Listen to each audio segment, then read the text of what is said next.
군 당국이 총기 난사범인 임모병장을 군 병원으로 이송했습니다. 네, 본격적인 조사가 시작될 텐데요. 1차 대면 조사에서 임 병장은 사건과 관련해서 구체적인 진술은 하지 않은 것으로 전해졌습니다. 배삼진 기자입니다.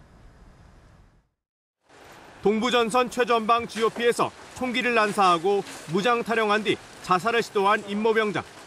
민간병원에서 수술을 받은 지 나흘 만에 군병원으로 옮겨졌습니다.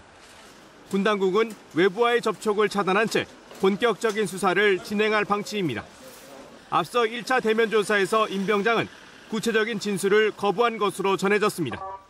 국방부 관계자는 임 병장이 묻는 말에 거의 대답을 하지 않고 있어 사고자에 대한 대면 조사가 상당히 길어질 것으로 보인다고 말했습니다. 군 당국은 임 병장이 자살 시도 직전 남긴 메모를 중심으로 범행 동기 여부를 집중 조사할 방침입니다. 메모에서 자신을 벌레 등에 비유한 이유나 나 같은 상황에 있으면 누구라도 힘들었을 것이라는 부분이 무엇을 지칭하는지 등을 따질 계획입니다.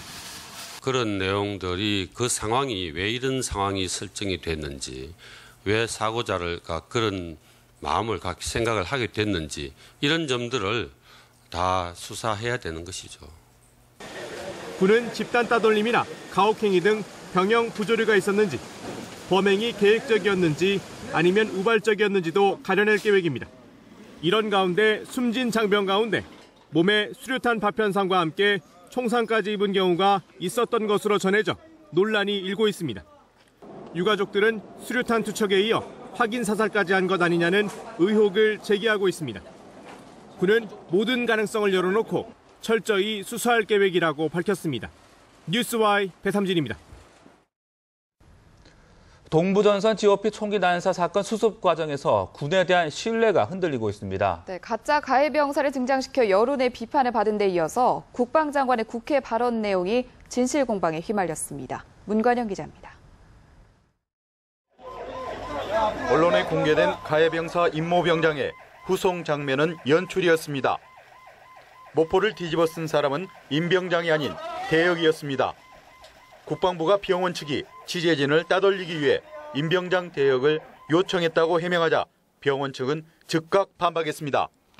거기다가 가짜인데가 진짜 이런 얘기는 없었어요. 좀 당혹스러워요. 이렇게까지 저희 쪽에 병원에다가 이렇게 해야 되는 건지 좀 당황스럽습니다.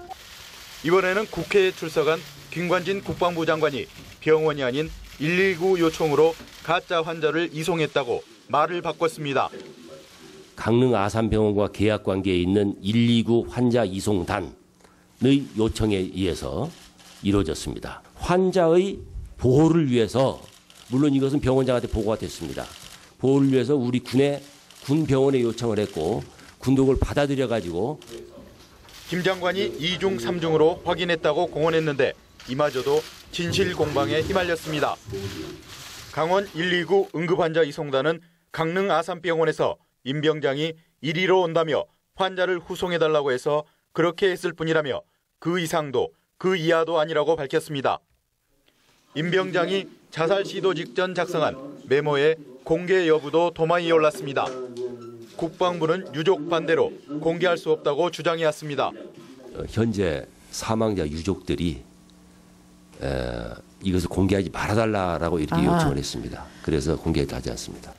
하지만 유족들은 메모 공개를 반대한 적이 없는데 국방부가 거짓말을 하고 있다며 장례 절차를 보이콧했습니다. 국방부는 다시 유족들이 사실관계 확인 후 공개했으면 좋겠다고 했다고 말을 바꿨습니다. 국방부의 꼬리를 무는 거짓 해명으로 군 수뇌부 책임론이 확산되고 있습니다. 뉴스와이 문관현입니다.